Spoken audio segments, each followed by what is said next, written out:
Hello, everybody. Can you hear me?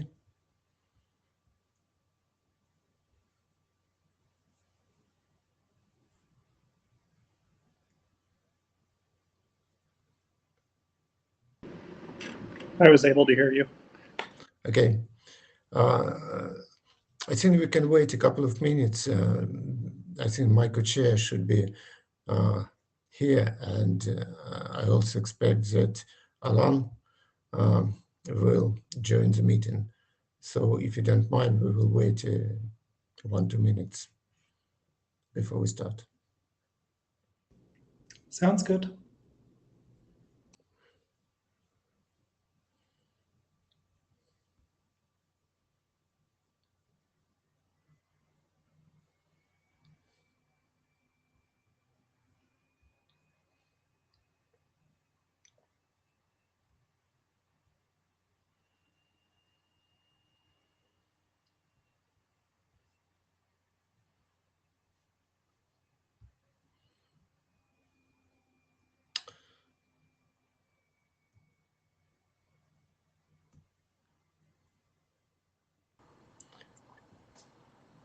Okay. Hello. Margaret is here. Hi, Margaret. What have we got for people at this point? 9. I think that's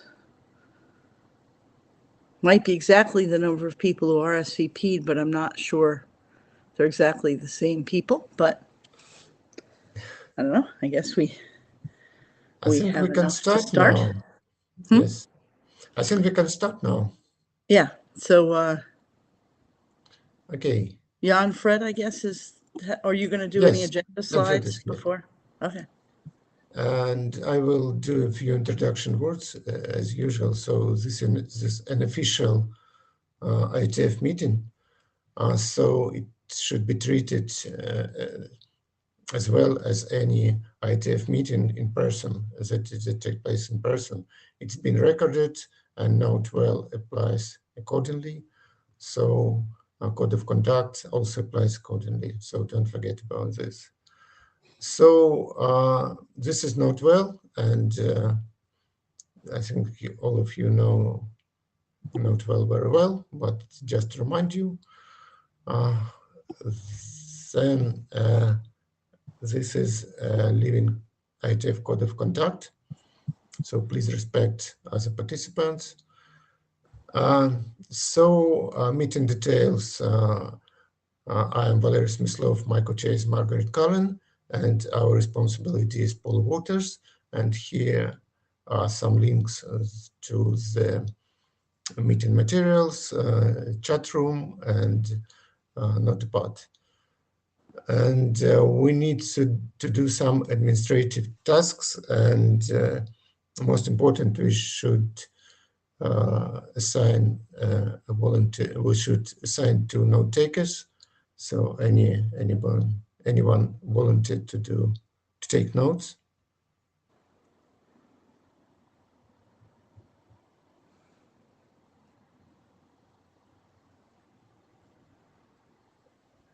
I could do it. Okay, thank you, Alan.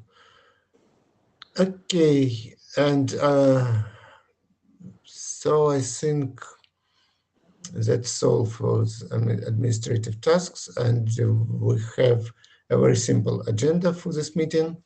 We want to discuss an open issues with radius DTLS draft, and that's the only topic for now. So any agenda passion?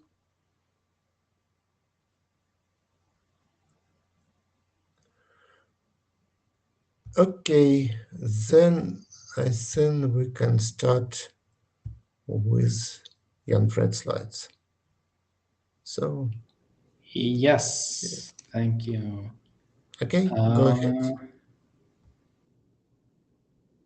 Okay, can you give me slide authority? I think it would be better if I can just control the slides. Thank you. Yeah, okay, so thanks for the introduction. We have open issues on Radius DTLS Beast draft. First, what happened since the last IETF? We got a lot of reviews and pull requests on GitHub. First, thanks to everyone who contributed there. It's really, I'm really glad to see this traction that we have right now, and I hope we can keep it up. I have to say a little bit, I'm sorry for not keeping track of the progress there for a while. I'm in my master's thesis, so but hopefully that will be concluded soon. Yeah, and along with the reviews and pull requests we had also an early review that was completed very quickly, in my point of view, from Russ Housley. Most of the editorial feedback from Russ I already included in the current draft version on GitHub. Some of that may need some additional discussion. Yeah. So for this meeting, we want to discuss open issues, and I have, split them in more or less 4 different sections. Some of them are linked, but for now, we have the big issue or some big issues along connection handling. So we have the discussion about idle timeouts, about parallel connections to multiple servers, and how to deal with aborted connections, how the back-off mechanism should work, if it should be exponential. Then we have 2 pull requests that deal with considerations regarding IP addresses. Let's summarize it like that. So one for network address translation and what happens if a client or 2 clients sit behind a NAT with a common IP address, and then in the worst case, a common source port with different protocols, so 2 different destination ports. And the question about clients to IP that are defined with IP ranges. I think the term used in the pull request was wildcard clients, where I think it was Heike rightfully said, well, we probably shouldn't call them wildcard clients because wildcard is more reserved for certificates. And we have a pull request with implementation considerations for sockets. Then we have the issue of proxying, load balancing, and how to deal with radius sessions that are not concluded in a single round trip, but last over multiple packets. So we need to make sure that the radius packets all go to the same server. And then we have the TLS related stuff. First, server name indication and server identity. Then the guidance for certificate validation, which follows the recommendations in RFC 9525, which is the service identity RFC. And then we have some trust list considerations. And then we have 2 pull requests that I just put in a label to editorial. First, to move the TLS response cache invalidation to the common section. I think right now it's in the TLS specific section or in the DTLS specific section, I'm not sure. But it applies to both TLS and DTLS. And then the next is the reference to the crypto agility in Radius RFC 6421. Then we have some to-dos in the documents that are not yet directly covered by any open pull requests, that are to-dos that I entered in the document at some point where I thought we should look at this again, and I don't have a solution for them at the time of writing. One is in section 4.1 for the DTLS requirements for both TLS and DTLS. So this is the common section, which recommendations we should use from RFC 9325, which is the TLS BCP. Right now, the document just says, yeah, TLS implementation should follow the guidelines in RFC 9325. But of course, this BCP covers a lot of data or a lot of configuration options, not all of them we need.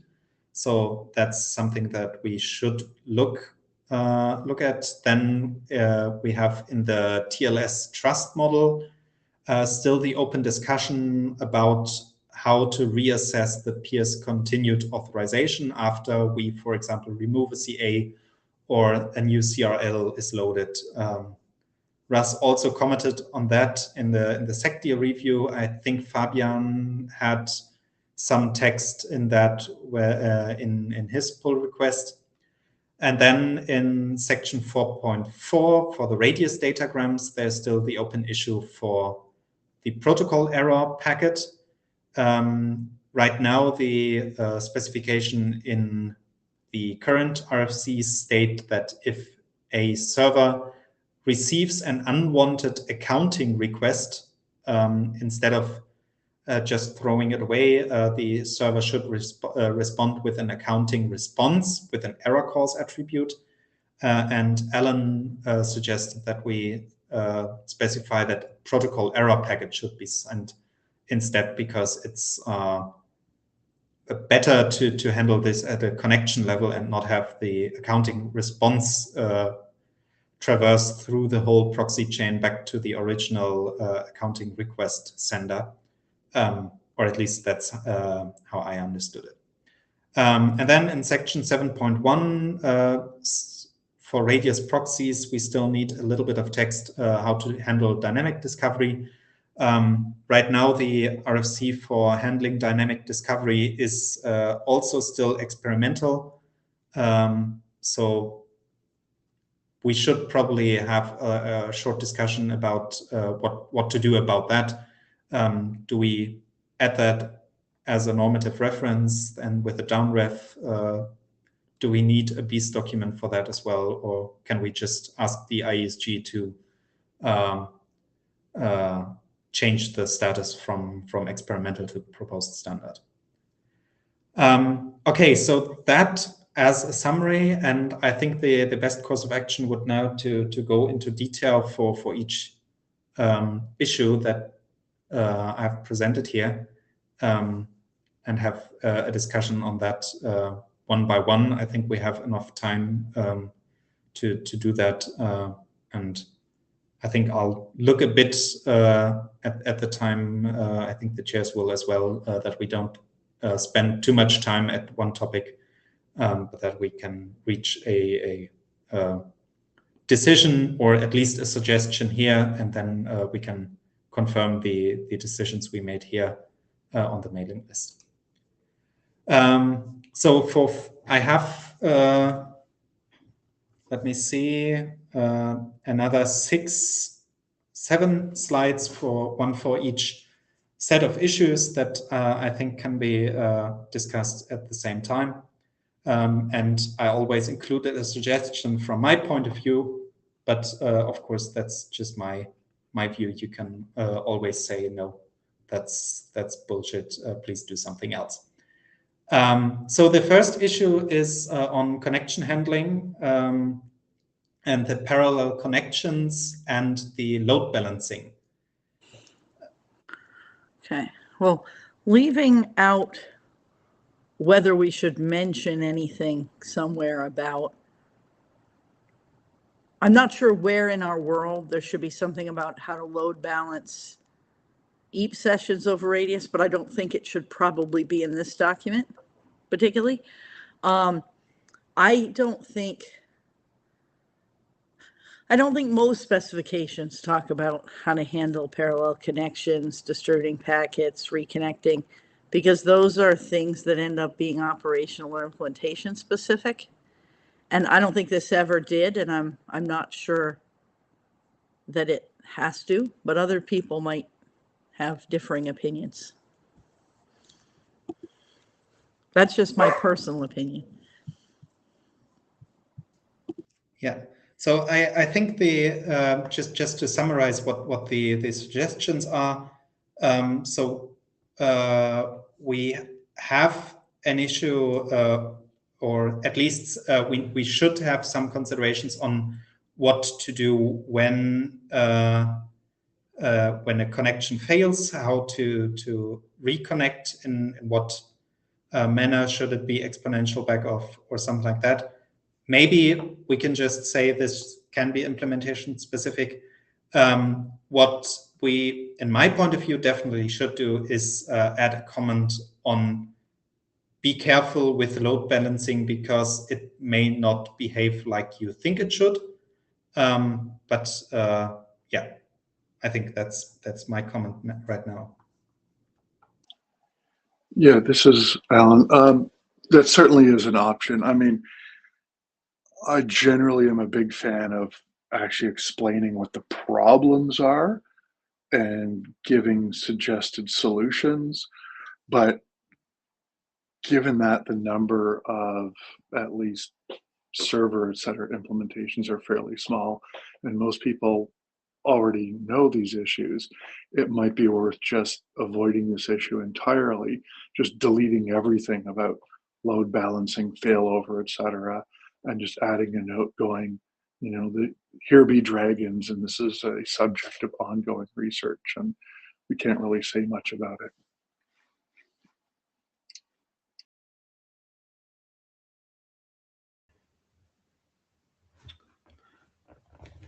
Yeah, I would actually second that.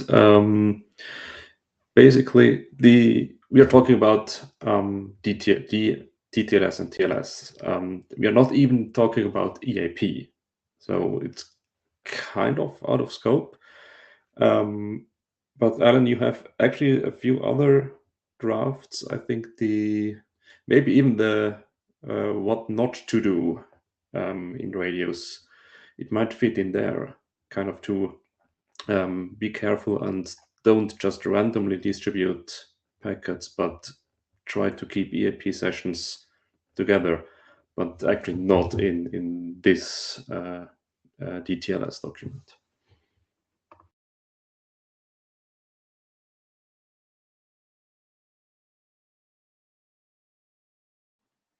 Yeah, that's an option. I mean, I'm happy to do that because yeah, a lot of these issues are similar for UDP versus TCP, and TLS versus TCP. Yeah, I'm the only downside is I'm wary of the deprecating insecure practices document turning into a let's fix radius. We already have a 5080, which is issues and fixes. There's a whole list of things in the wiki as to what's broken. You know, if we have a decision from the working group to move forward with a issues and fixes 2 document, I would suggest that's where load balancing belongs.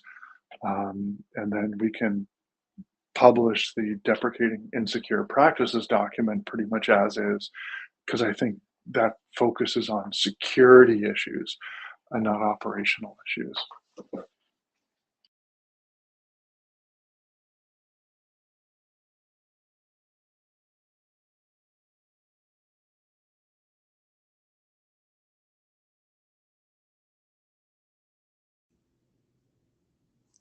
Yeah, so I think I would also object to putting a load balancing session in load balancing text into the deprecating insecure practices.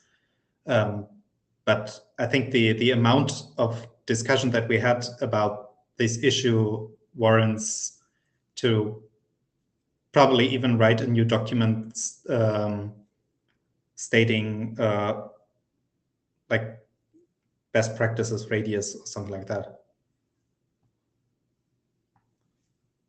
And then move it there.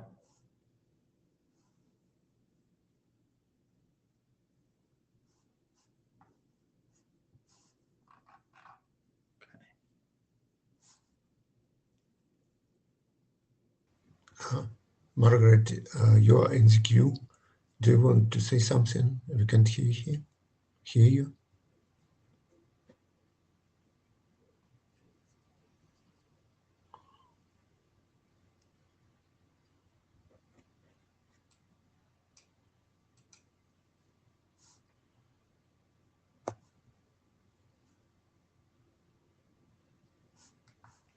So, Margaret, can you hear us? I can hear you. Okay. I just want to say that you were in the queue.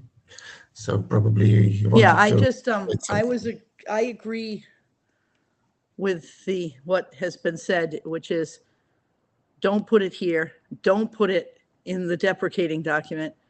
We can later consider whether to do a third document. But I think we should check among the people on the call if they agree with that.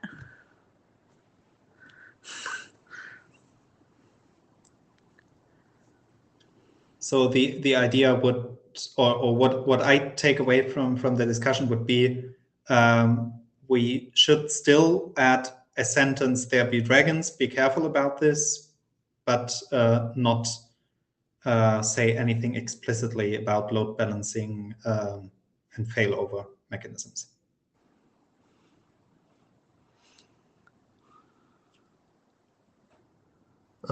just my personal opinion as a participant and not as a chair. I think that load balancing issues are not specific to radios, and they're common to other protocols as well. So I don't think we should put too much details about this, but I agree we should mention that these issues exist and not to go into deep details. So I agree with you. The one comment I have to that, Valerie, is there are radius-specific issues with respect to stuff like EAP. There was a note recently from the eduroam community that there are Wi-Fi clients which will allow you to configure a primary server and a secondary server, and then we'll load balance EAP across them. And the result is you start an EAP session on one, and then send the rest of the packets to the second one, which goes, I have no idea what to do with this. So there, as with many things, radius is very, very weird, and has a lot of horrible corner cases. Yeah, I mean, this is the problem. I don't even know if I would say here be dragons, because I don't think we want to list what the dragons are, but there are dragons in this area. I'm just saying it's out of scope for this document. It's,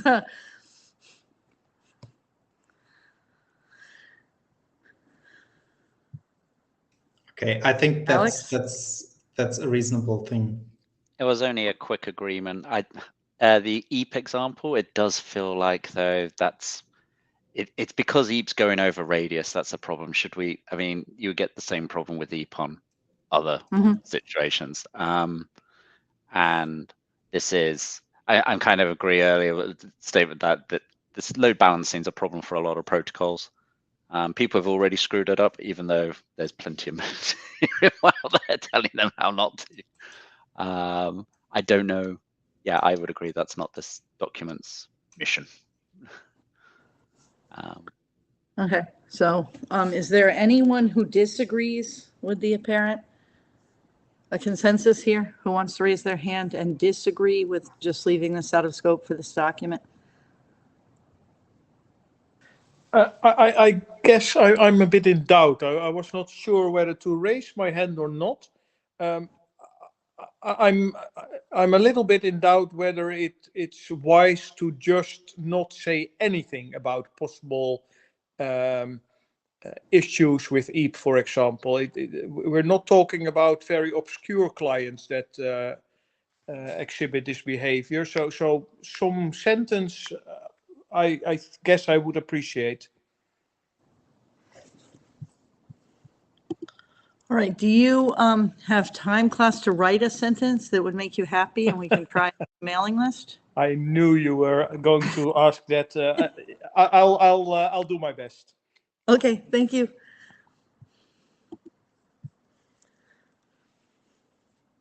So move on to the next one. Yeah, Fred.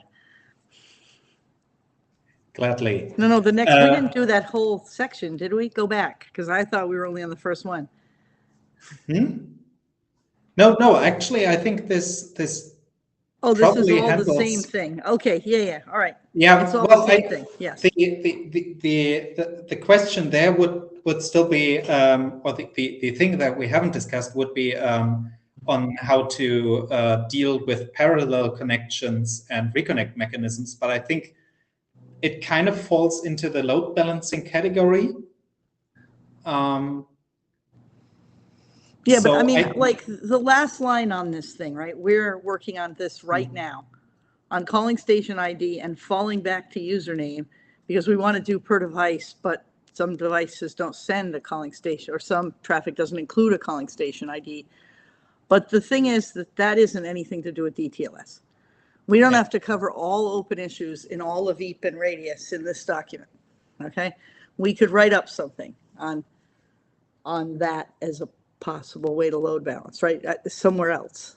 I mean, there are issues with load balancing and distributing packets and retransmissions in a lot of Radius clients and proxies and probably servers, and we should probably write them up, but not in this document. Yeah. So I think the next issue also falls a little bit into that category, and maybe the things that we take from there can actually help us with the parallel connections and reconnect and something like that, because there is a specification in RFC 6613, which is Radius TCP, where it says Radius clients using Radius TCP must not decide that a Radius server is unresponsive until all TCP connections to it have been marked down. So, of course, this is Radius TCP and not Radius TLS, but since Radius TLS copies the TCP part from Radius TCP, I think when I copied all the specifications together in the current document, I had this sentence lying around somewhere and I copied it in the new document. And now the question is, how does a client decide if the Radius server is the same server? The other question that we should ask ourselves is, does the client even care? So one or two possible scenarios that I had in mind when I thought about this was the first one, a server is discovered via dynamic discovery, but maybe we already have a statically configured connection that we could reuse for the traffic for this dynamic discovery protocol. And the other one was, okay, when a client has a lot of traffic that it wants to send to the server, but the servers behind it are very slow in answering, then we may reach our packet and flight limit, because with traditional Radius, it's just 256 packets at the same time that can be dangling. So I don't want to deal with load balancing to another server. So I open a second connection to the same server again. And then, of course, it's important to keep track for disconnects.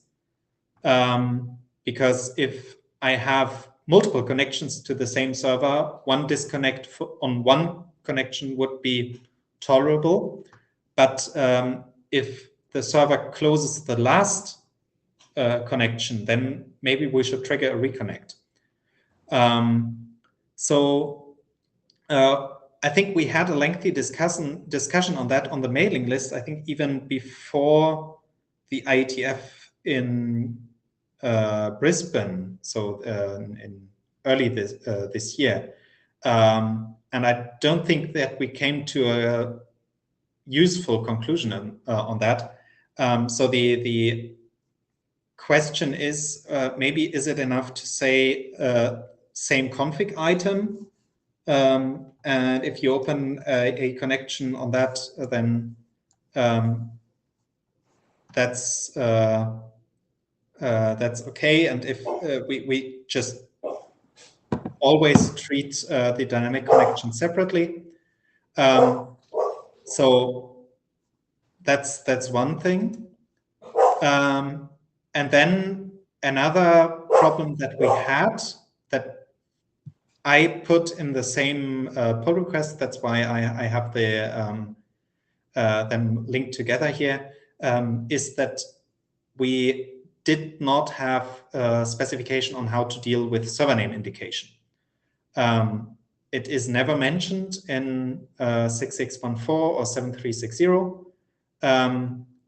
but server name indication could be a good thing, especially if you have two different trust bases. Like example use case would be, I use the same server for eduroam and open roaming, but I want to present different certificates depending on who asks.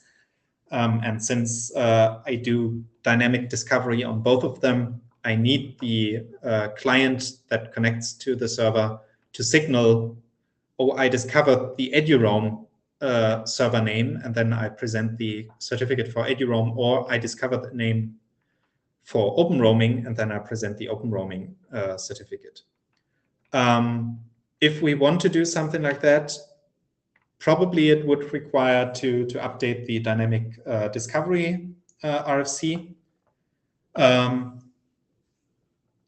Oh, I just see from Michael the comment TLS 1.3 mandates SNI, so it would be good to say what should be in it.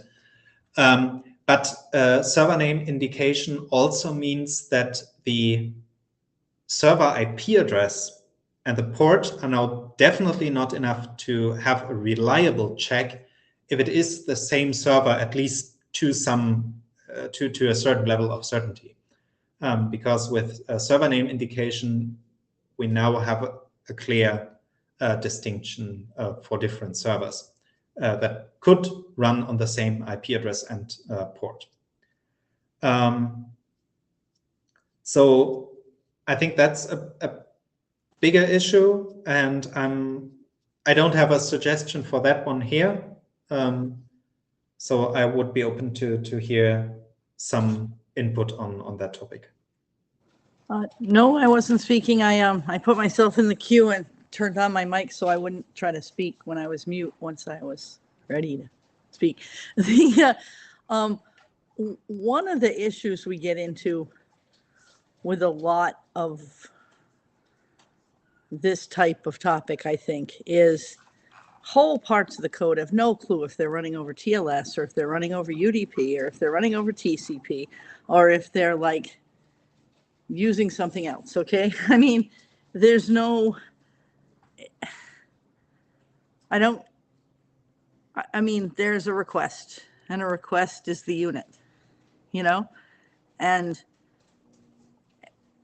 I don't know. I mean, implementations can do all sorts of cool stuff, but I don't know like that we really want to constrain how they know if it's the same server. Radius doesn't really have a concept of that other than they happen to have the same secret or they happen to have the same certificate, right? So I don't know that we want to, like, I feel like if we trip over the edge into that swamp, we might find the swamp is big and that we have trouble draining it.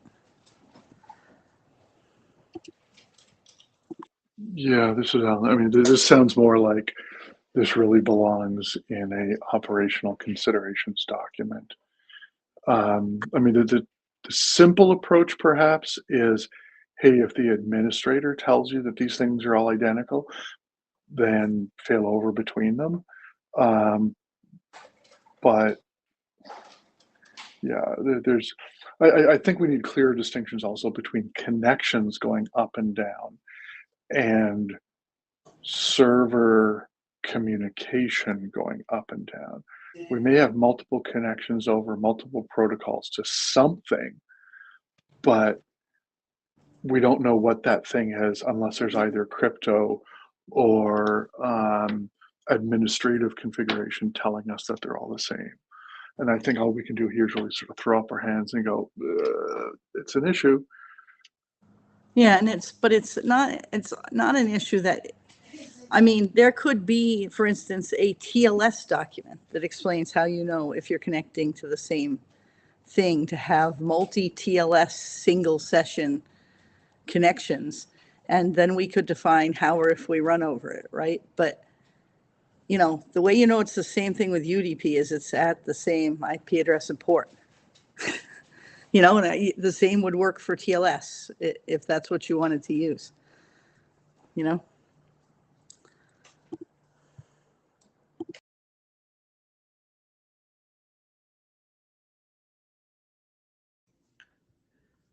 So the suggestion would be, because right now in the document we have in section, let me see, 3.3, which is detecting live servers. We have the text, if a Radius DTLS client has multiple connections to a server, it must not decide to mark the whole server as down until all connections to it have been marked down. That's in the right after the conditions under which a connection must be marked down, which is admin has said it's down, network stack says it's not longer viable, or the application layer watchdog has marked it down. So if I hear the suggestions correctly, I would just remove this paragraph or this sentence from the whole document, and then maybe add a sentence that, or maybe even not, because I already put that in here. I think the other slide, that maybe the same server discussion is fixed with the multiple packet session discussion. So I think the idea would be to put a little bit of text right next to be careful with load balancing, to the same, okay, be careful with opening multiple connections to the same server, and what you think is the same server may not be the same server. So that would be my suggestion. Feel free to quash. Javier? Yes, I guess we're again in the load balancing regime. So what we can say is to define one connection as either up or down, but also say if you open multiple connections, beware they might not be the same server actually. So you might not know. So be careful of how you define a server down. Kind of, we specify a connection down, but we don't define a server down. That's kind of out of scope of this document. Yeah, maybe a implementation consideration section that mentions these things, that these things are complicated, and you know, while they're out of scope for this document, implementations that do load balancing or multiple connections to the same server should be aware that there are complexities there or something. I don't know.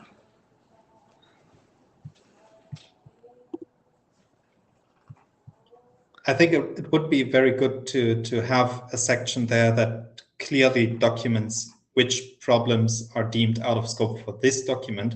I think it also makes it easier for people reviewing it in the IETF process and then reading it after it's an RFC to understand what we are not trying to do. Alex? Kind of agreeing, because it's all back to load balancing again. I'm trying to think, okay, you've marked this server down. How different is the action that now you're in that part of your state machine? What are you going to be doing? You're still, as opposed to maybe trying to parallelly open additional connections and finding some are failing, you would be backing off anyway. Well, this is really, a server down is just almost the same thing. If something tries to open up a new connection, but one failed recently, you're going to be quelling that and just not bothering. It kind of all feels just like part of your establishing connection rather than anything else.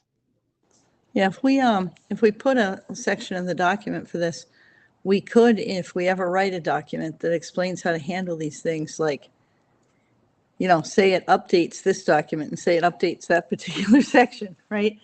I mean, and that might help people find it later. But I mean, right now, I don't think we have agreed text in the working group that's ready to go to draft standard to answer any of this. So I think we should leave it out of scope.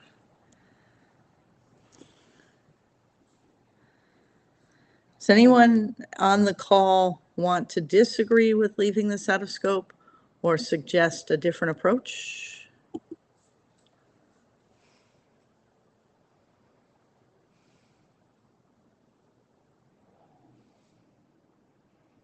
Okay, hearing nobody, we will confirm that on the list, but on to the next group of issues, Janfred. Okay. I think we're good in the time. I'm very glad. So the next is in the TLS section again, the RFC 9525, so service identity guidance for validation. Fabian suggested some text to replace the current specification on how to deal with servers or certificate validation, not server certificate validation, general certificate validation, to have it more aligned, I think would be the thing that I say here. So I've looked through the suggested changes, and the changes from the current specification in the current RFCs is that the certificate common name must not be used anymore. This is a change that possibly breaks backward compatibility with existing implementations. I think primarily in the configuration department, maybe also with certificates that don't have subject alt name. But I think it should be reasonable to have people change their certificate. It adds text for wildcard certificates, so that wildcard certificates can be used, but the wildcard can only be the complete leftmost label.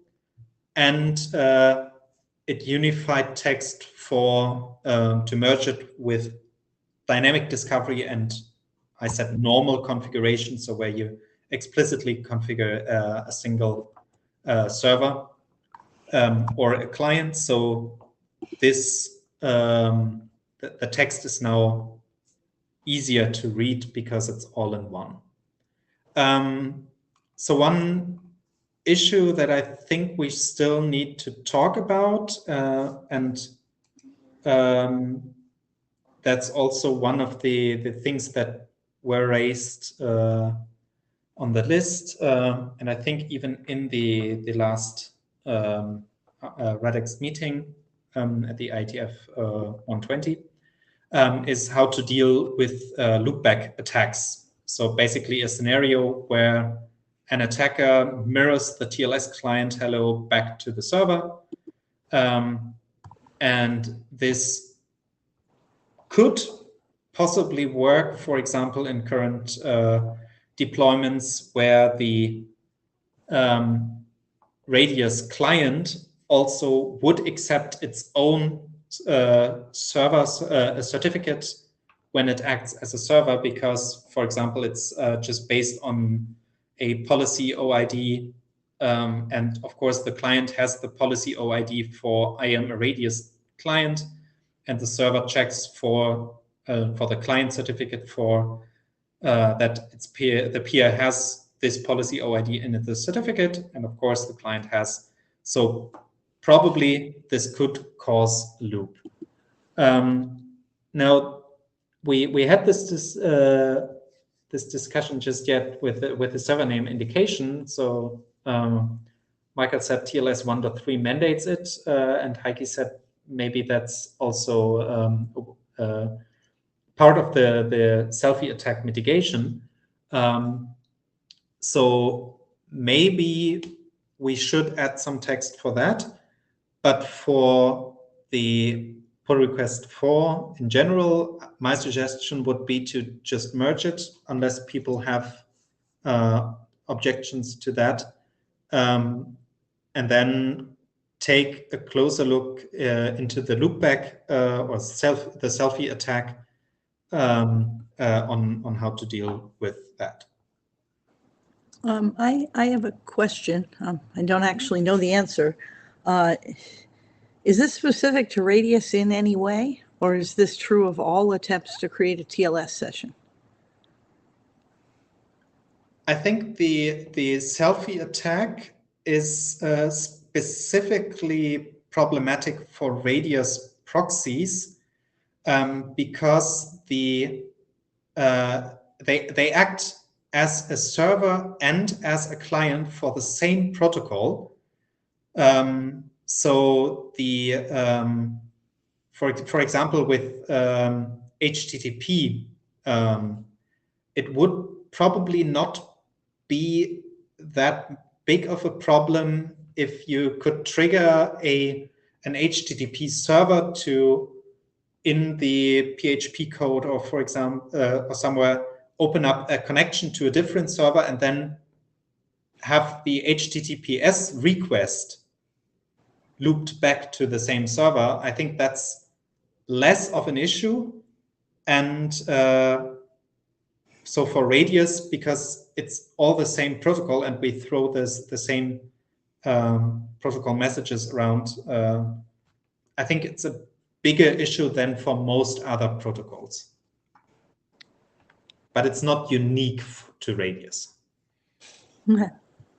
Right, this is hot off the press, and it might be hot garbage, but OpenSSL supports reading back what the client random number was. So in a loopback attack, when you do a TLS connection, you send a bunch of random data. It's a big old number, a big string of bytes, and you could check that it doesn't match what your connection is. But what the supposed the reply was. And that might be a way as a safeguard that's quite cheap because OpenSSL allows you to do it, and just make sure the bytes you sent out as your random data don't match the bytes that you're receiving. Now that might be hot garbage and no good, but it's maybe something to mull on.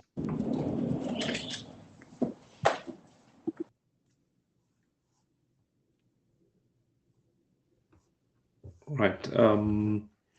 So regarding the loopback attack, I already did put a statement in. Don't accept your own certificate. I also already did a test implementation, just comparing the certificate digest among all the configured certificates, and if I find a match, throw it out. Yeah, the read back the random number, yeah, something to look at for implementation. Just one remark regarding the wildcard certificates. This is basically based on a few requests I had. I think one was from Open Roaming guys, the other, I don't know what they're affiliated to, who asked for wildcard certificate support. So I put it in without really thinking about whether it is good or bad in the Radius context. So just something to think about if it should be allowed or should not.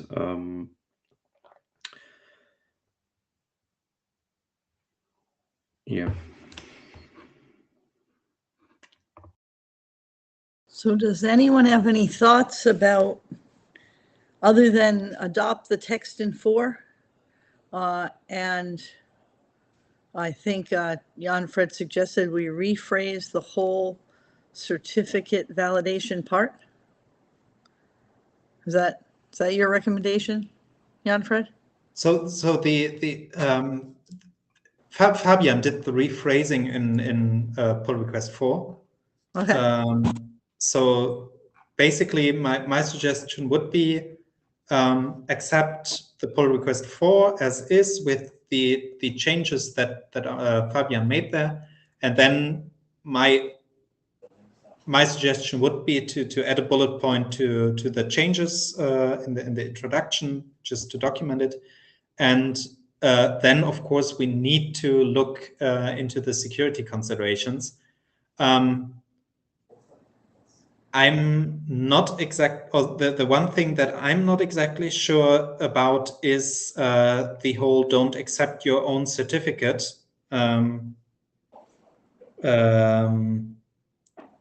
Because I can think of scenarios, whatever people may think about them, and where different servers would be configured with the same certificate, and where possibly could be acceptable to communicate with that certificate between the different servers. Now, I don't know why someone would want to do that, but I'm not exactly sure if we should rule out all configurations or all use cases that use this.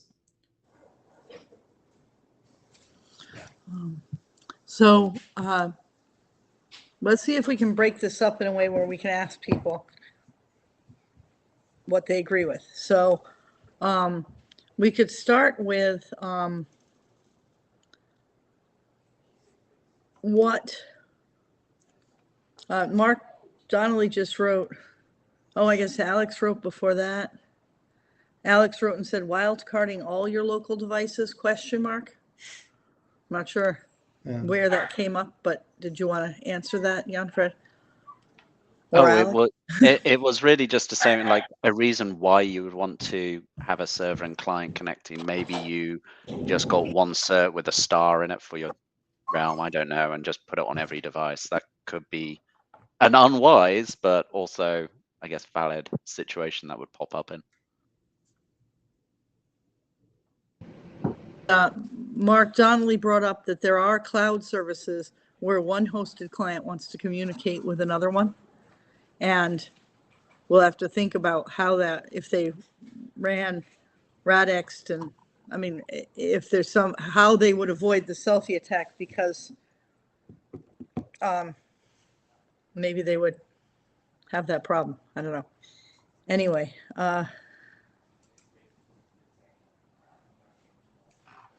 Alan says he would argue that such use cases should use different identities as they have different roles, and that would work too. But I want to see if we can get to any answer on the actual document here. Does anyone object to the notion of just bringing in the pull request number 4 and using that as the basis of what we edit to make it what we want rather than the previous document. Do people just agree that number 4 is at least a stepping stone toward the right text? Could anyone who disagrees with pulling in number 4 and editing from there, please speak up.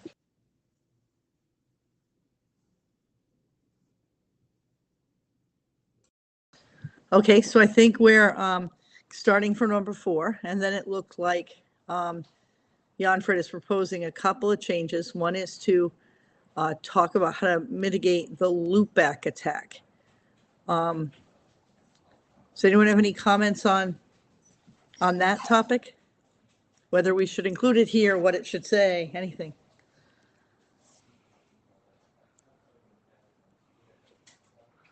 All right, don't all speak at once. I would say we should talk about loopback attack in the security consideration section, would be my opinion, and raise the fact that there's an attack and that systems should not be configured to loop back to themselves as one entity. And we could put in Alan's mention that in cases where a client and server are running on the same device, they should have different identities. Is there any comment on that proposal? Anybody object to it?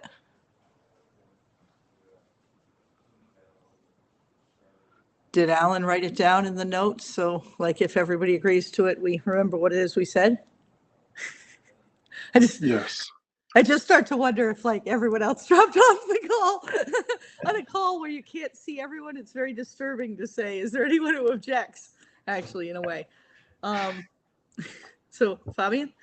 Yeah, reading the comments and so on, I would now actually object to my own proposition as to do not accept your own certificate is probably the wrong way to go. I think so too, if only because it's unclear. Like, it could be interpreted to mean a lot of different things, and so I think we should be a little more specific. But we can work on that text. We'll have Jan-Fred put something in the security considerations, and we can argue about whether we agree with what he put there in November. Now the other one was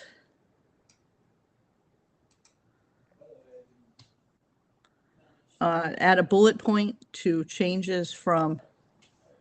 Oh, I think that's just editorial, isn't it? That you would list this as a change that was made, Jan-Fred? Yeah, I think that's it. Okay, so let's consider this issue closed and move on to the next slide. Okay. So I think that one is quite quick. So the pull request 15 says that Radius DTLS peers should not come pre-configured with a set of trust anchors. So vendors should not just say, here's the list of CAs, trust them initially, but instead rely on the administrators to have them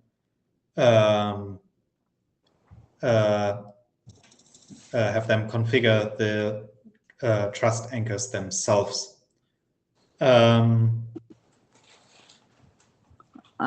I'm going to argue with this. I guess it's going to be a should, even though the should's small there, like a large uppercase should. But I kind of object to the notion that clients couldn't come with a pre-configured list of trust anchors, because many types of clients, how would you get that list on them?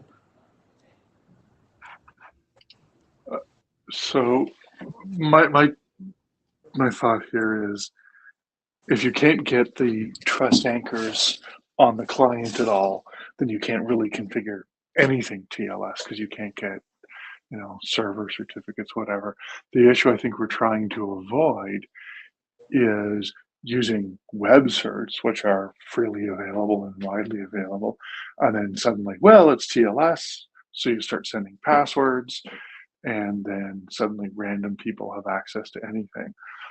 This is one of the points I had raised about 7585 recently, not when it was first published, in that unless you do fairly severe filtering, I can connect to you with username at example.com and arguably cause you to do a DNS lookup for that and then connect to a random server. And if there's any kind of issue in your TLS library, then that opens you up to some kind of exploit completely controlled by the attacker. So if we do allow shipping with known CAs, arguably it should be for a particular purpose, like open roaming, right? So you don't really care what those CAs are, but you know they're used for open roaming with whatever functionality. But the idea of just, yeah, we accept any CA issued by anyone in the world is a little worrying. Okay, I mean, that seems like a reasonable argument to me. I don't know. Is there anyone who doesn't agree with what Jan-Fred has proposed on this slide? Alex? Not disagree. I'm much like the open roaming CAs and everything should be installed. I don't see a problem with the web CAs being installed, other than apparently the sky falling in on our heads if we do so. But I think maybe definitely they should all be disabled by default for a given client. But I can see maybe a use case to help enrolling those clients, like someone connects first use, right? We've noticed there's a trust anchor here that we've got. Did you want it enabled for this connection? I can see it as like a administrative helper rather than trust everything in the world. I mean, I think that it's pretty equivalent to just configure it on and to say to a user, hey, you can't do what you want to do unless you click yes, and ask them to click yes. I consider those to be basically equivalent.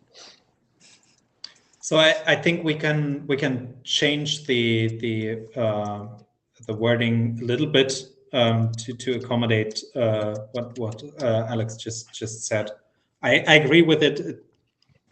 The idea behind it is to not have admins and configure a radius TLS connection, and because there is the web PKI trust list as a default set in there, they will trust any certificate that is trusted by a web browser.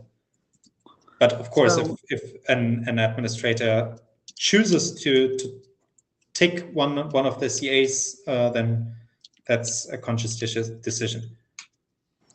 Can I confirm what I said earlier? Is I'm assuming that should not is going to be an uppercase should not a must not, or because I would agree with a should not. I mean, you'd need to have a good justification for doing otherwise and a reason to believe it was secure, you know?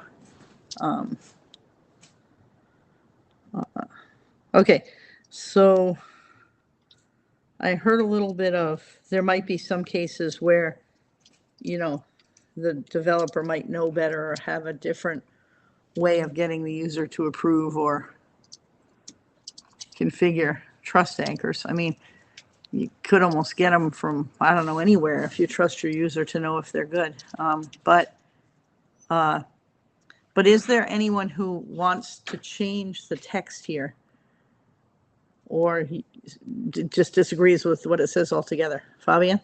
No, not change the text. I just wanted to mention that the goal should be to maybe not enforce, but encourage the admin to take an informed decision what his trust anchors should be.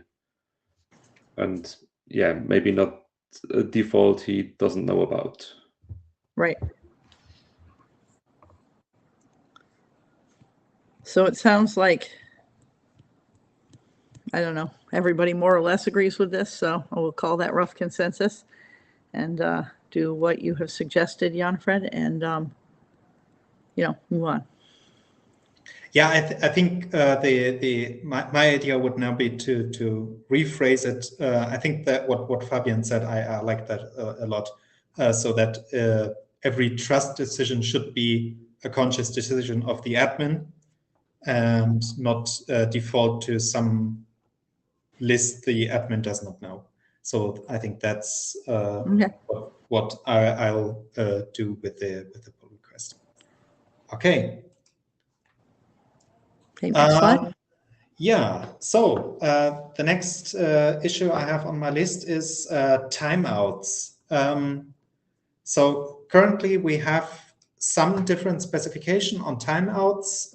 For TLS, we have something in the section 5.3 where it says implementations should have configurable connection limits, configurable limits on connection lifetime, and idle timeouts.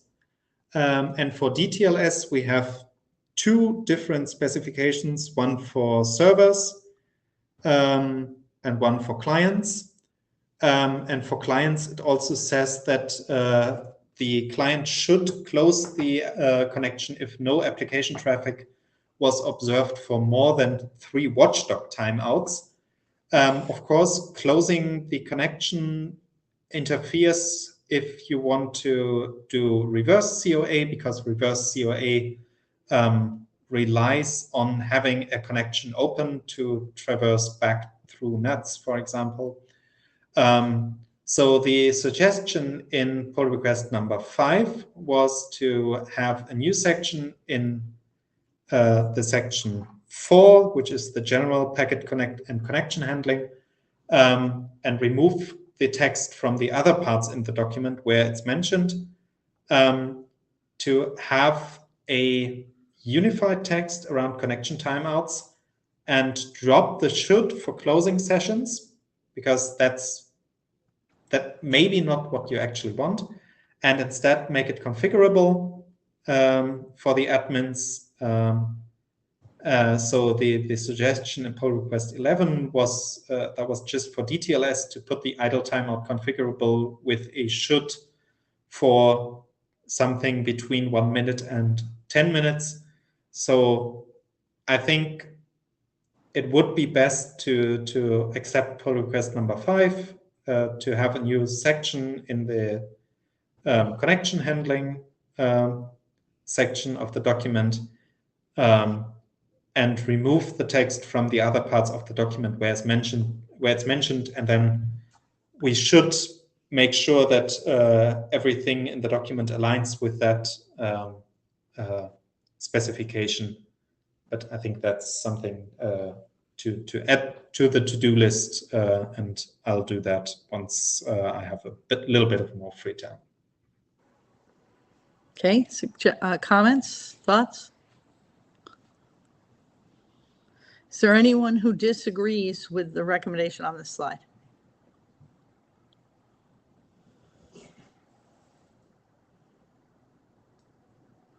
There was a comment by Alan saying perhaps just drop the discussion of reverse COA and leave it for the reverse COA draft, which I think would mean just dropping what's in parentheses there, or just saying because it may not be what you want or something, or just say just drop the should and don't put anything in the document saying why the line that isn't there. I'm not even sure if reverse COA is actually mentioned in the text right now, but that's something that I put on the slide as a reasoning why it maybe not be what you want. Yeah, this is Alan. I agree. I mean, this goes back even to 2865, stuff like keep alives, right? If you're not sending traffic, you shouldn't do keep alives. By a similar argument, if you're not sending traffic, it's okay to close all your outbound TLS connections. Yeah, and they'll reopen when you do send traffic. I mean, there's some setup time, so you want to well-tuned timer for how long to do that? I mean, how long do you leave them idle before you close them?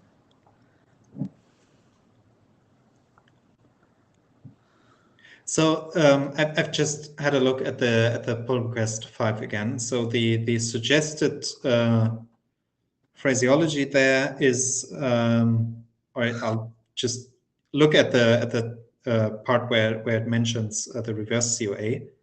Or basically it says Radius clients and servers may close connection after they have been idle for some time.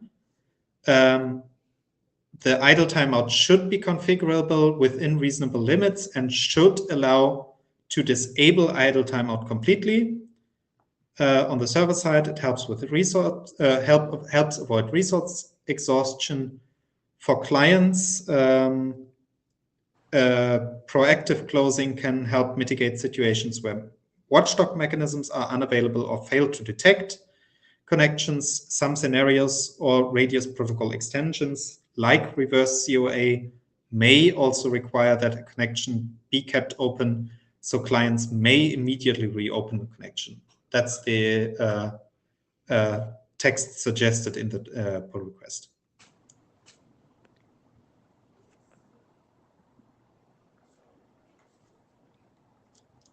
Along with a little bit of other text, but so I think the text that was suggested is to have a should for a configurable idle timeout and a should to allow the admin to disable it and completely, and then have a bit of reasoning why this is good. And there we mentioned the protocol extension reverse COA as one of the reasonings why we specify it like that.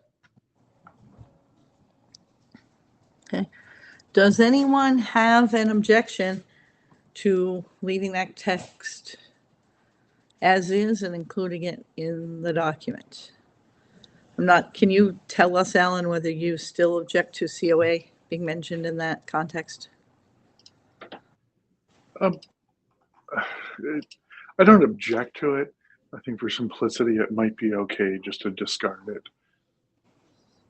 Because otherwise, whoever's reading this document may get confused, but I don't have strong opinions either way. Okay. Well, let's say go with these changes, and Jan-Fred, you can see if it really needs to mention reverse COA to be useful text, and if it can just come out, just pull it out, but otherwise leave it in, and either way we can talk about it in the next go round. But for now, adopt these things. Anybody object to that? Okay, next. Okay. So the next, again, for connection handling. So I've put them together on one slide.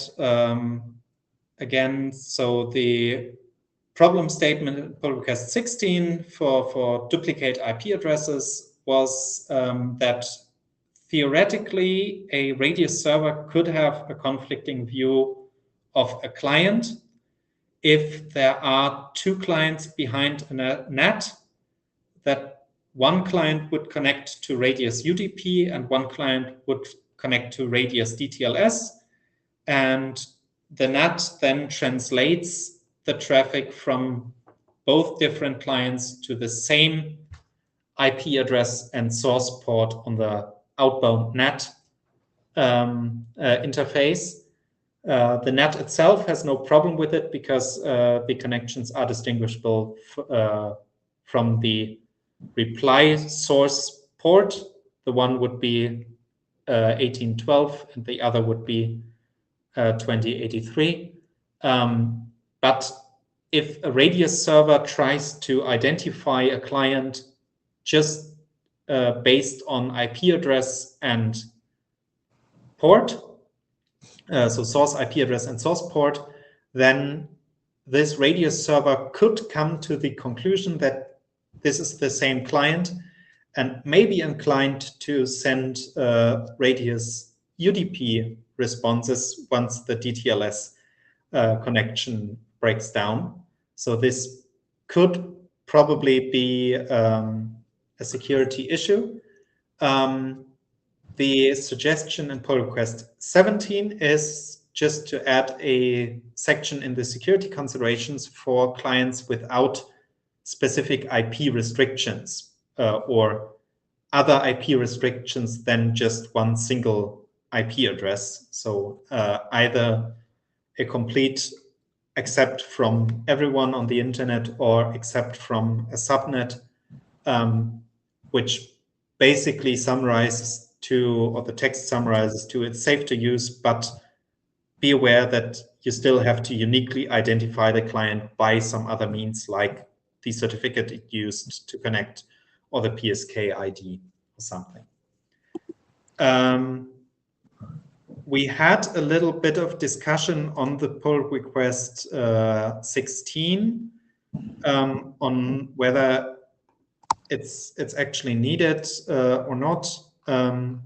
So my suggestion here would be to merge the contents of both pull requests into a single section,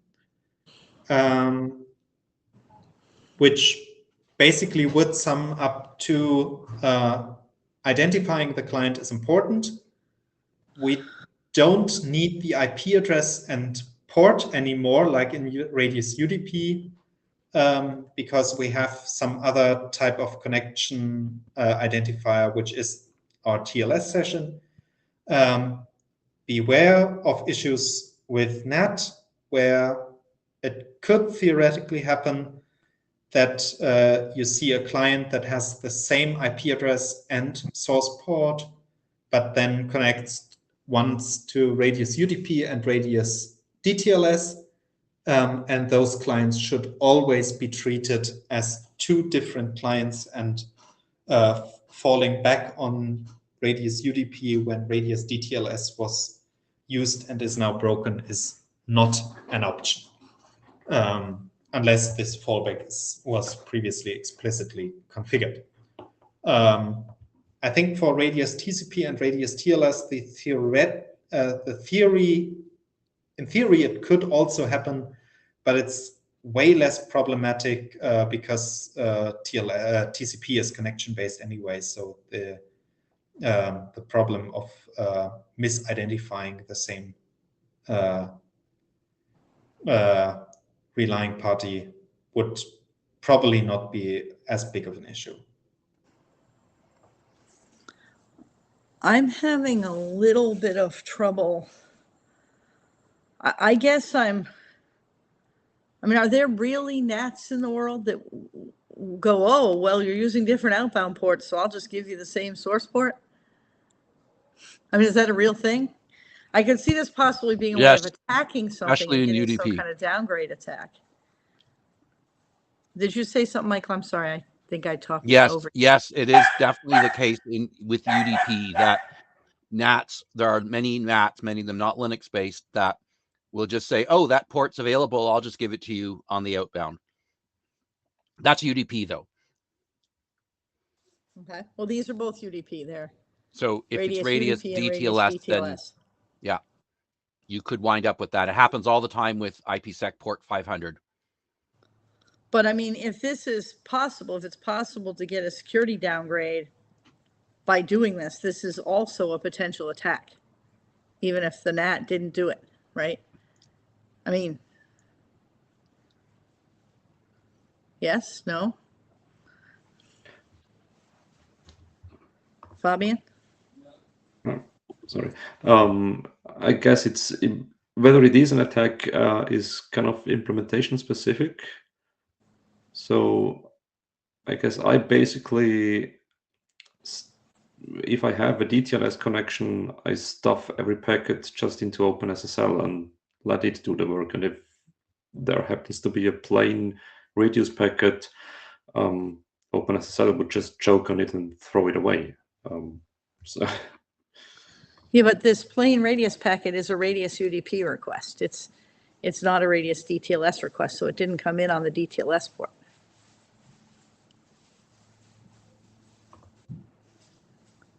I think we had Mark in the queue, but I don't know if he dropped out. But anyway, go ahead. I was here. I had kind of a general question. There was a lot of discussion as Jan-Fred was describing the problem around certificate names and SNIs and wildcards for names. And I was wondering, given that TLS PSK is an option, how does that fit in? That's not something I'm used to dealing with, so I can't really imagine how that would interact with this question.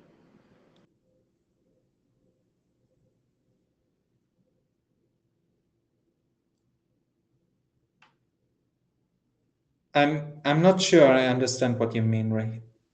Do you mean specifically to this or to some? Specifically to this, as you were describing it, you were talking about having two different entities behind a NAT, potentially with two different common names or SNIs in the certificate, or possibly with a wildcard in the certificate. And I was wondering, if we drop the use of certificates and go to the PSK instead, how does that interact with the question of having two different clients behind a NAT? No, it shouldn't make any difference. It shouldn't make any difference. It's all TLS. So, but the issue that was described is based that one client uses radius UDP and the other one uses radius DTLS.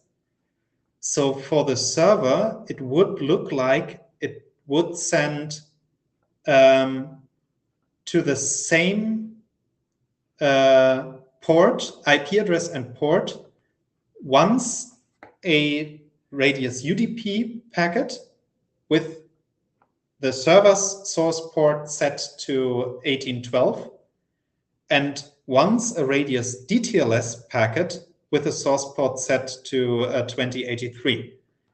So if the server just simply identified the client based on its IP address and port, then theoretically it could happen that the server implementation recognizes the client, looks it up, sees, oh, it's UDP, and then sends a UDP packet where it should have sent a radius DTLS packet. All right, I missed that. Thank you. I mean, backing you up on that, I'm pretty sure this document and a lot of other documents say you also need to consider the destination port, i.e. your port, as part of that connection tuple. So I don't see how this could be a problem. And the administrator will have a good use case to say, I want both plain old UDP and DTLS to come from the same IP address. So I don't understand, maybe I'm too simple. I don't see the problem here. And you can just you've already said, consider the destination port, and if you don't, you're going to run into trouble. Yeah, so I agree. I mean, at least from my code, the server doesn't care if there's multiple clients with the same IP and port, because it uses the whole tuple: source IP, dest IP, source port, dest port. The question for this is, are there any security issues where you go, you know what, IPX sends both UDP and TLS, and now if someone breaks into the TLS system, they downgrade it to UDP, and who knows what happens, right? Suddenly all this user privacy, personally identifiable information is now public. That's really the attack, not detecting whether it's UDP or DTLS. I mean, that is a possible attack anyway. And in fact, one of the things I was going to write up before this call and didn't, but will before the next meeting, is we probably need some text saying something like, just because you received a packet via RADSEC doesn't mean any of the previous hops are RADSEC. And just because you send a packet via RADEXT does not mean it's not going to be forwarded via UDP. And so you still need to use all the secure things that are mentioned in the deprecating UDP document, because you have absolutely no way of knowing whether somebody else is going to send your packet with your user information in it via UDP further down the chain, right? I mean, unless you do have a way of knowing, which would not be technical. I mean, that would be because you set up the machines or because you signed a contract and trust the other people who signed a contract or something. So the only problem here would be is if you're willing to accept somehow, I don't know how technically you would do it too easily without pre-reading a bunch of packet headers, but you would be accepting UDP and DTLS on the same port. That's where this problem would stop. On the server, that's where this problem could pop up. No, I mean, they'd be coming from the same port on the client is what. Oh, we don't care about that, though. I mean, if it went, it only becomes a problem if it then goes to the same port on the server. But that should never happen. No, it shouldn't. And that maybe is the thing to put in the security section. Like, if you do this. Well, yeah, I mean, there's many things you should not accept on the same port, and we cannot enumerate them in the IETF. I mean, there's a different port for DTLS than there is for radius over UDP. Exactly. Isn't that already in there that you shouldn't accept plain radius UDP on your DTLS port? Is it in there? I think it's already in there that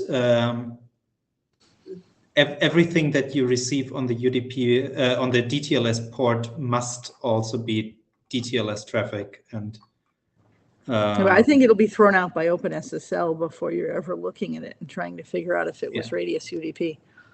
So radius DTLS servers must silently discard any packet they receive over the radius DTLS port that is not a new DTLS negotiation or a packet sent over a DTLS session established earlier. Sure, but I think that's all good.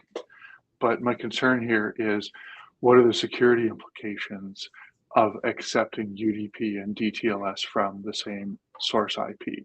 Whether or not the server port destination is different, it allows for downbidding attacks from the client. So I think at the minimum, we need to say, hey, it is dangerous to do this, and you might have to for operational considerations, but it is a danger. Yeah. Okay, but that would be a general security consideration for clients that if they configure multiple servers, do not mix TLS with non-TLS servers. Otherwise, you could be downgraded.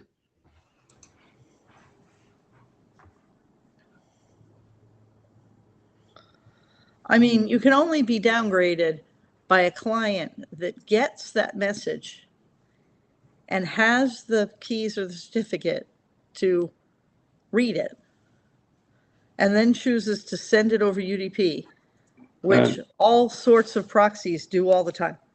Yeah, no, I mean that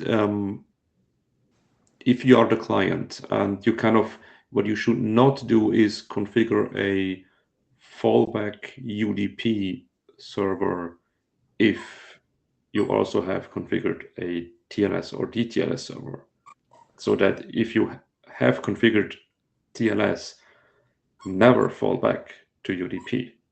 Okay. I think maybe, I don't know if other people agree with this suggestion, but maybe we should just leave this slide to talk about November, and between now and then do a little more attempt to understand exactly what this is and what we're saying, what we want to say you can't do, because I think right now it's just not clear enough for us to know exactly what the wording should be. Do other people feel the same way, or do other people see a clear way out of here in the next minute so that we can get on to the other issues. Okay. No, Does I anyone think- object? Oh, go ahead. I think it's good. I mean, we have in the security considerations already a section on mitigating from radius UDP to, or migrating, not mitigating, migrating from radius UDP to radius TLS or radius DTLS. So maybe we can add a little bit of text there to deal with these issues. I think that's a good action item to do until the next IETF meeting. Okay. And it could include other cases other than this, like where pointing out that there is cross-protocol proxying going on in the world, and people should therefore be careful about what they, to know that what they send is not always going to be encrypted in TLS all over the whole path, not in all cases, So, all right. So, anybody object to just moving on to the next slide? Okay, next slide. Yes. So I think that one can also be quite quick.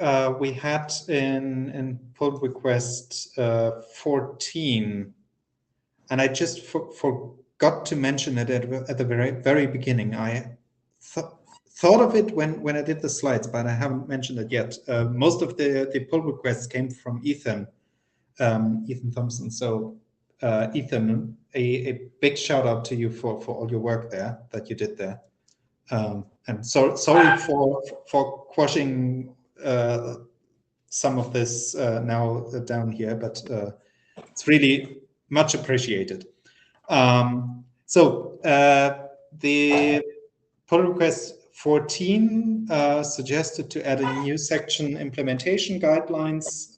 We haven't had that before. And the section that should be added there is about how to deal with connections. And the suggestion was to recommend using connected sockets on the client side and not use connected sockets on the server side. Fabian already objected to that. I looked around in the document and it duplicates some text from section 7.6. Which is the security considerations on the client subsystems for having a local proxy for multiple radius clients on the same server. That was also part of the considerations there. So my suggestion for that would be to just look again on the need of the implementation guidelines section. I mean, we have connected some text from other pull requests or from other issues that we talked about in the session. And maybe move the text for connected sockets in the DTLS specific sections. And just double check that section 7.6 and the suggested addition in pull request 14 are similar in content, and then drop the pull request 14 once we made sure that everything suggested in 14 that we actually want to have there is already in the document.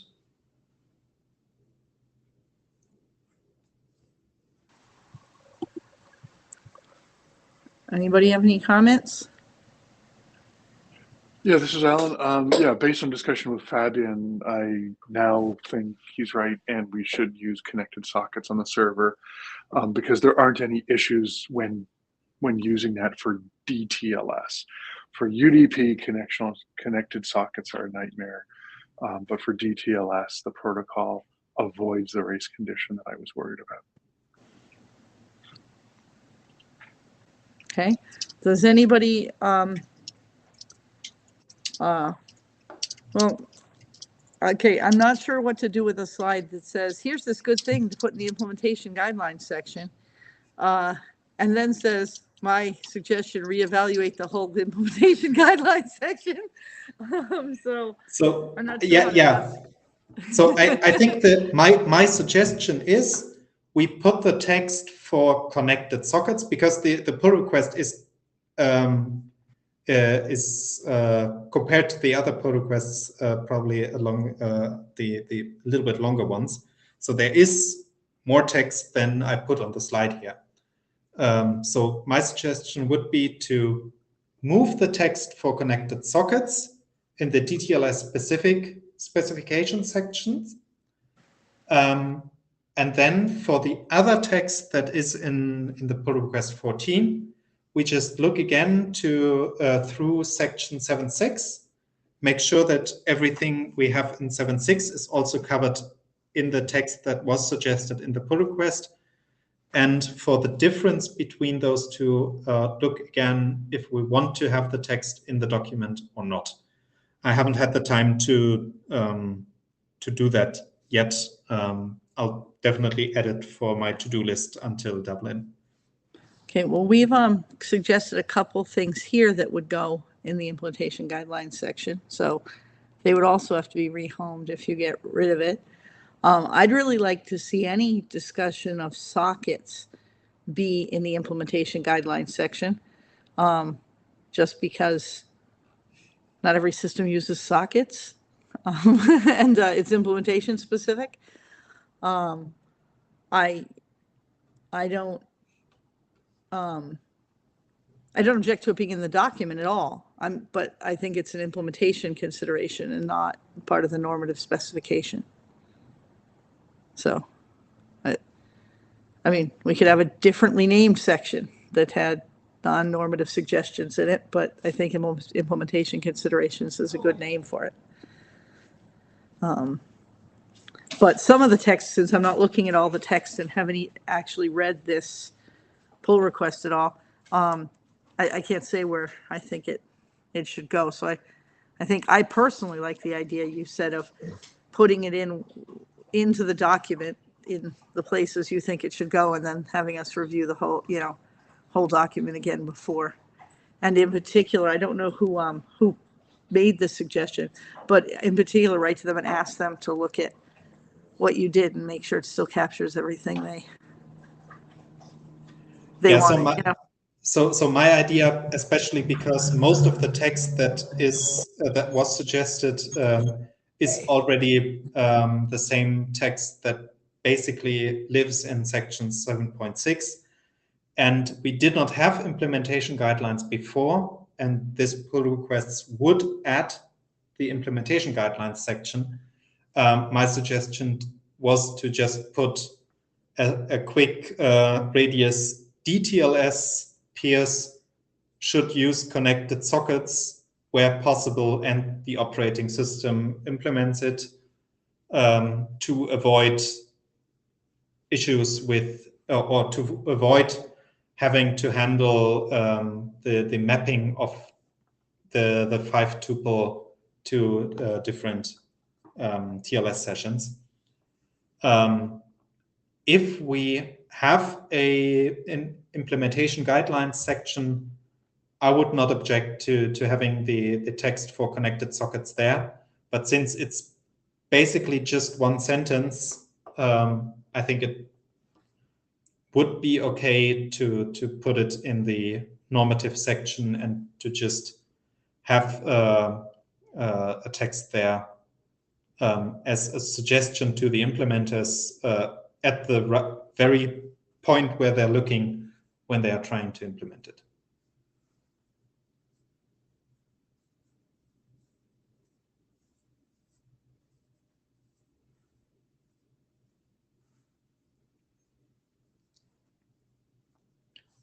And I think I looked at one RFC where they mentioned connected sockets. I'm not exactly sure which one it was. So maybe I can just shamelessly plagiarize the text that they use there and put it in this document. Okay, so does anybody object to the notion that Jan-Fred would figure out how to merge this into the document, and we would, and he would send something to whoever submitted this pull request to make sure their issue is covered, and that we would talk about it in November if anyone raises any concerns? Okay, so go ahead, Jan-Fred, and we will, you know, talk when we have the specifics. If anyone has any concerns, we can talk about them in November. 14, page 14. Yeah. So I think so. That's now the part where I prepared slides for, and now is the part where I had to sleep yesterday and thought, okay, well, at least I stuffed everything that I haven't had the time to prepare much of a slide. The reference to RFC 6421, the Radius Crypto Agility RFC, I think that the text could use a little, or the text that is suggested in the pull request right now is a little bit short. I think first Ethan suggested just 1 or 2 sentences, then Alan suggested a little bit more. In my personal opinion, it could probably be even more, just because the Radius Crypto Agility RFC, I don't know, maybe it's even outdated once we actually move to or we have the deprecating insecure practices document. I still need to read the RFC again completely to have an understanding on that. But I think for now it would be good to have a few eyes on that pull request again, say their opinion if they agree with the text Alan suggested in his comment there, and then just include it and maybe add a little bit more text later. So basically there, have a look at the pull request on GitHub. By the way, I've put links to the different pull requests in the summary slides. So if you download the PDF, there should be links to the different pull requests in the 2 slides I showed at the very beginning for quick connection. Then the editorial pull request to move the session invalidation text to the comment section. Also seems straightforward. We had at least 2 eyes on, 2 sets of eyes on this pull request. Maybe we add 2 other sets of eyes to verify that this is good and then just merge it. I think it's pretty straightforward. Okay, could we get some volunteers here? One at a time, starting with the top bullet. Can we get someone to look at that and respond in GitHub with this looks perfect, or suggest more text, or ask questions, whatever makes sense? Is there someone on the call who would be willing to do that about Radius Crypto Agility, number 18?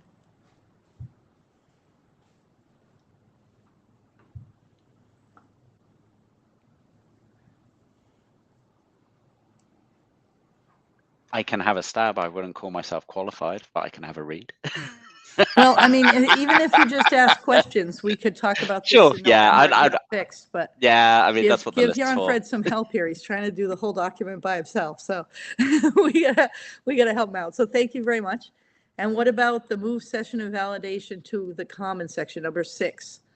Are there at least one person, maybe 2, who would be willing to look at that and comment? Yeah, I can do that. Okay, thank you, Alan.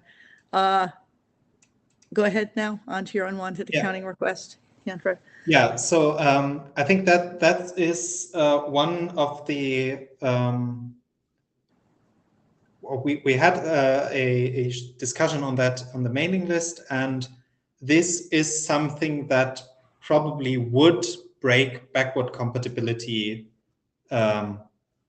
completely, or maybe not completely, but it would break backward compatibility with existing radius TLS standards, as far as I can see. But Alan, since you're the one who made this suggestion in the first place, maybe you can elaborate on that.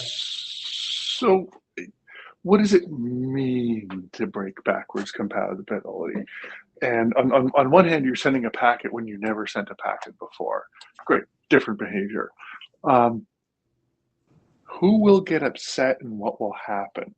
Like if a client receives a packet that it doesn't expect, about the worst thing that could happen is it decides that the connection is compromised and closes the connection. But if I remember correctly, we had long discussions about this subject going back to the original TLS documents, which was if you receive non-radius traffic on the connection, fine, it's a bad connection. But if you receive something you don't like, it makes no sense whatsoever to close the connection. So it really depends on the client behavior. I would hope that the clients would simply discard unknown packets, in which case it's safe. But vendor authored implementations have been surprisingly inventive in my experience. So I don't know. I think this would help with protocol stability, absolutely. The question is, what would it break?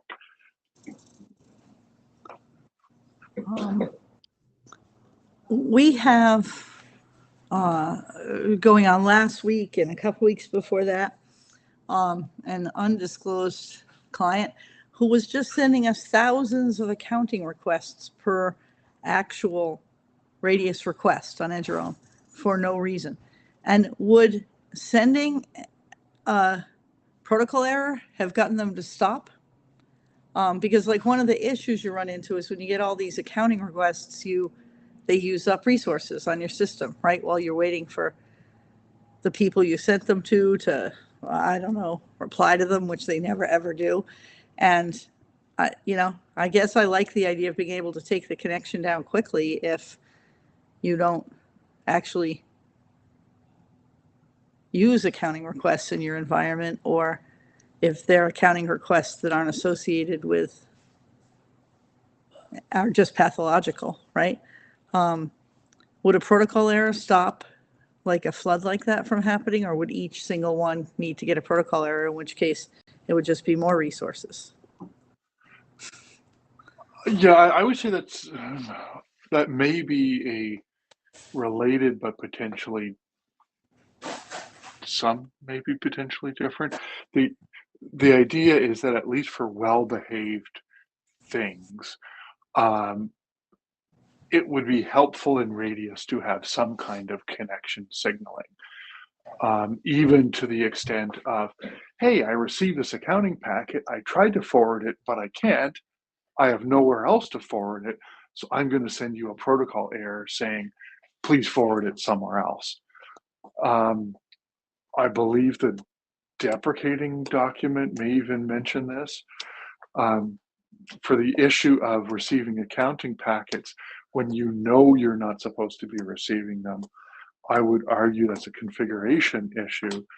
And you should be calling the administrator and yelling at them on the phone, and the implementation should likely just discard those packets without even using any resources. I mean, shockingly, what we did was try to call them on the phone. Okay, and whether or not we succeeded is, I mean, half the time we try to call the theoretical contact on the phone, we have to go to other means. But yeah,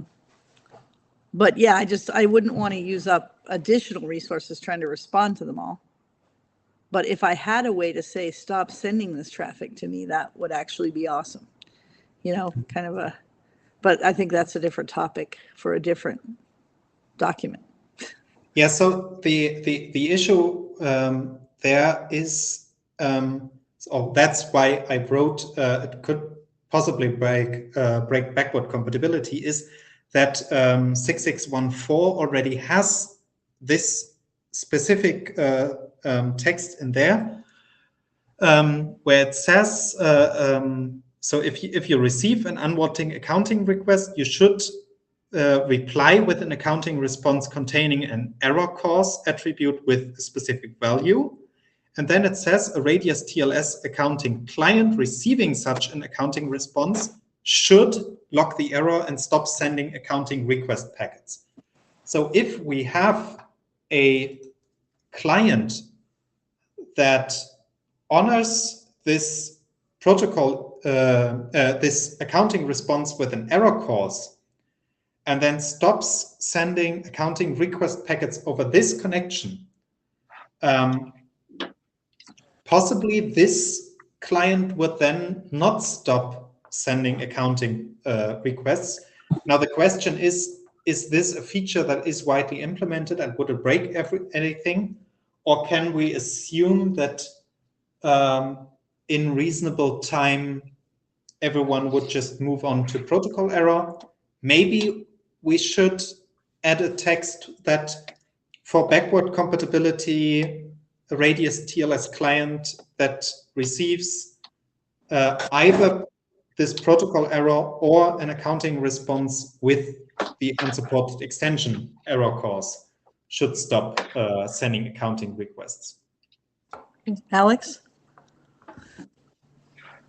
I would, I'm just thinking when you said on this connection, stop sending accounting packets, if that connection lasts forever and suddenly someone decides they do start wanting accounting packets, is the expectation the server gets bounced or the client gets a phone call, which Margaret says is really easy nowadays, and ask them to bounce their end? I just briefly glance to try and find the protocol error described. I'll go and look later, but it probably needs something like a timer saying, I don't want to hear from you for the next 3 hours or the next 2 hours or what have you, just so things can have a chance of self-recovery. In case an administrator accidentally pushes the wrong button at 2 in the morning. It's just a thought. Okay. So this is on the protocol error is a per packet reply. Hey, you sent me packet X. I don't know what to do with it, or it's malformed or something. It's defined, I believe, in the large packets RFC. And yeah, there is no state signaling. There's no way to say, on this connection, I do not want any accounting packets. So protocol error would not be the correct thing there. Back to Yanford's comment about this accounting response with error cause, I'd ask Hecky too. I don't know of any client or server that actually behaves this way. And I would argue, in fact, that accounting response is the wrong thing because clients will just forward that as a real response. The correct thing is a per connection or per hop error saying, you sent me this packet, I don't know what to do with it, send it somewhere else. And that's what protocol error does. Okay. I think we could talk about this at great length, but what I actually think about this is what to do when you receive an unwanted accounting request should not be DTLS specific. I mean, if it says somewhere else what you're supposed to do, I guess that would still apply. I just don't understand why it would be here, because I'm not going to go in the code and say, oh, I received an unwanted accounting request.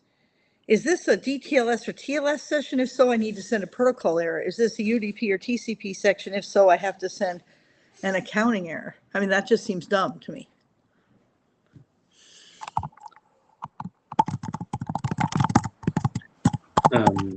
Yeah, I would also think that I think in the beginning there is a statement that TLS and DTLS does not change the radius part of our communication. So it's still radius packets with the same content and the same behavior. So we would actually contradict that by defining new responses in this draft.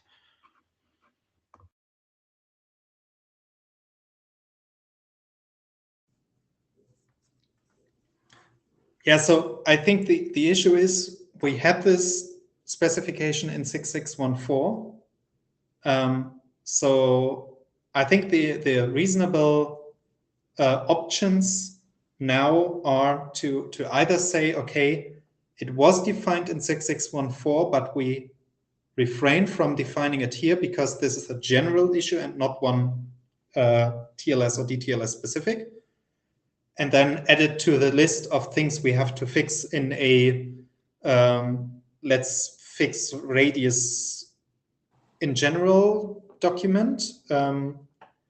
Or the other thing we should do is see that at least for radius TLS and DTLS, this part of radius is then fixed. I think the reason why this was included in the first place is that with radius UDP, we have two different ports for authorization and accounting.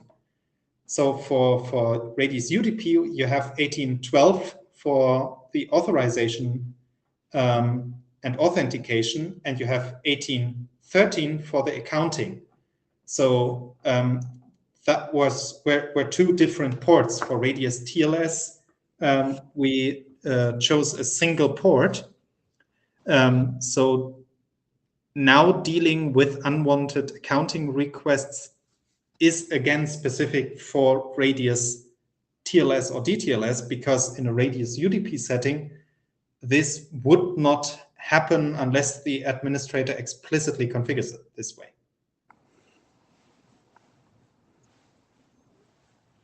And just looking at people who have done radius longer than I have, I'm not sure if radius UDP even allows sending authentication and accounting traffic to the same port.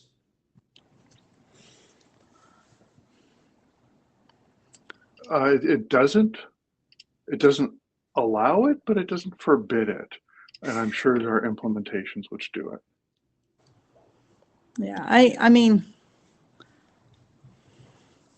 I guess we could mention that they come into the same port, and so that if you receive an unwanted accounting request, you have to reply to it. But why would you reply to it differently than the way you apply to an unwanted accounting request elsewhere? Yeah, but I think that's the issue. If you receive an unwanted accounting request in radius UDP, you just ignore it. Because that's something that you don't expect, and you just silently discard packets that you don't know what to deal with, what to do with. So with radius TLS, at least we have the connection issue, and we still have the issue of packets in flight at the same time. So having a dangling accounting request there and just ignoring it eats up one of the spots. And if you have thousands of them in a very short time span, then that leads to an availability issue. So throwing away a packet and throwing away a packet and sending a response are two different things, right?